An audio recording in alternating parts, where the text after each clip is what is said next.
महाराष्ट्र की पॉलिटिक्स में एक बार फिर से हलचल मची हुई है। चीफ मिनिस्टर के पद को लेकर बीजेपी, एकनाथ शिंदे की शिवसेना और अजित पवार की एनसीबी के बीच गहरा डिस्कशन और फैसलों का दौर चल रहा है। महायुति अलायंस में पावर और पोजीशन की बंटवारे को लेकर कई इंपॉर्टेंट डिसीजन लिए जा रहे हैं। कुछ ऐसा डिसीजन जो कि महाराष्ट्र स्टेट की पॉलिटिकल डायरेक्शन और बैलेंस को इफेक्ट कर सकता है। इस पूरी प्रोसेस में बीजेपी की रोल और चीफ मिनिस्टर पोस्ट की रेस में देवेंद्र फडणवीस की चीफ मिनिस्टर होने की संभावना खास ध्यान आकर्षित कर रहा है। चलिए इस पॉलिटिकल सिनेरियो को डिटेल में समझते हैं। महाराष्ट्र की इलेक्शन हुआ था 288 सीटों पर और ये 288 के अंदर 230 सीट बीजेपी, एकनाथ शिंदे और अजित पवार ने मिलकर कलेक्ट कर लिया है और बाकी 46 सीट कांग्रेस अलायंस को मिला। अब बीजेपी की 230 सीटों के अंदर अकेला बीजेपी को ही मिला 132 सीट, 57 एकनाथ शिंदे को और 41 अजित पवार को। और कांग्रेस की 46 सीटों के अंदर 20 सीट मिला है उद्धव ठाकरे की शिवसेना को, 16 सीट मिला है कांग्रेस को और 10 सीट मिला है शरद पवार की एनसीपी को। मतलब महाराष्ट्र की सरकार बनाने जा रहा है बीजेपी। अब इसी जगह को लेकर शुरू हो चुका है सबसे बड़ा बवाल। अब मेजोरिटी वोट में जीतने के लिए बीजेपी चीफ मिनिस्टर की पद अपने पास में ही रखने की कोशिश करेंगे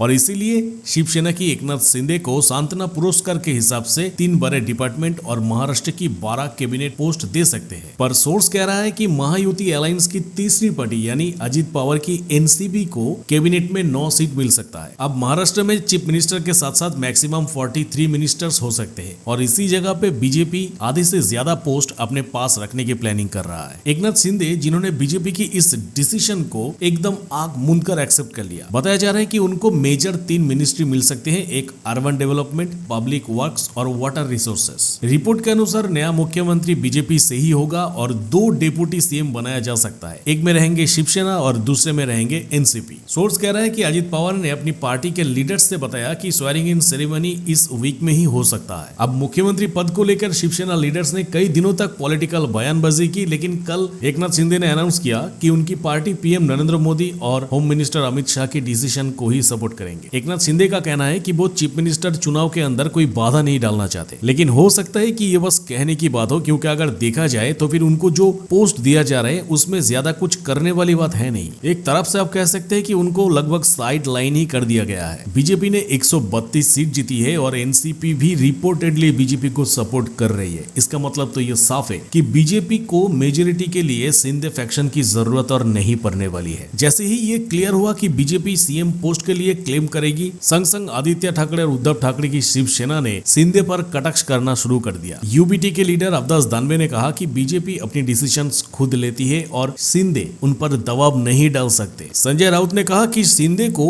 यह बीजेपी सरकार महायुति अलायंस में लिया था अपनी पर्पस को पूरा करने के लिए और वो मकसद पूरा हो गया और इसीलिए बीजेपी अब उनको सीएम नहीं बनाएगी। हालांकि बीजेपी ने अभी तक सीएम पोस्ट के लिए कोई भी कैंडिडेट अनाउंस नहीं किया है, लेकिन देवेंद्र फडणवीस इस रेस में सबसे आगे है। नागपुर साउथ वेस्ट की एमएलए जिन्होंने बीजेपी को इस इलेक्शन में बेस्ट परफॉर्मेंस तक पहुंचाया है, अलायंस विक्ट्री के की आर्किटेक्ट बना जाते हैं। जब शिंदे की रिबेलियन ने उद्धव ठाकरे की गवर्नमेंट को गिराया तो देवेंद्र फडणवीस उस टाइम भी डेप्यूटी सीएम बने थे। अब शायद बीजेपी लीडर्स उनको सीएम बनते देखना चाहते हैं। मीनवाइल बीजेपी कास्ट इक्वेशन को बैलेंस करने की कोशिश कर रहा है। होम मिनिस्टर अमित शाह ने senior BJP leader Vinod Tawde से पूछा कि अगर शिंदे की जगह फडणवीस आते तो क्या महाराष्ट्र की कम्युनिटी नाराज होगी, क्योंकि शिंदे एक मराठा है जबकि फडणवीस ब्राह्मण है। अब बीजेपी की चीफ मिनिस्टर की अनाउंस से पहले इस डाउट को क्लियर करना चाहती है। अब देखने वाली बात यह है कि चाहे वो एकनाथ शिंदे हो या फिर देवेंद्र फडणवीस हो, सीएम कोई भी बने, पर अल्टीमेटली क्या लोगों की जो डिमांड है वो ये सरकार पूरा कर सकते हैं या फिर नहीं, अगले आने वाले दिनों में ही वो साफ साफ पता चल जाएगा।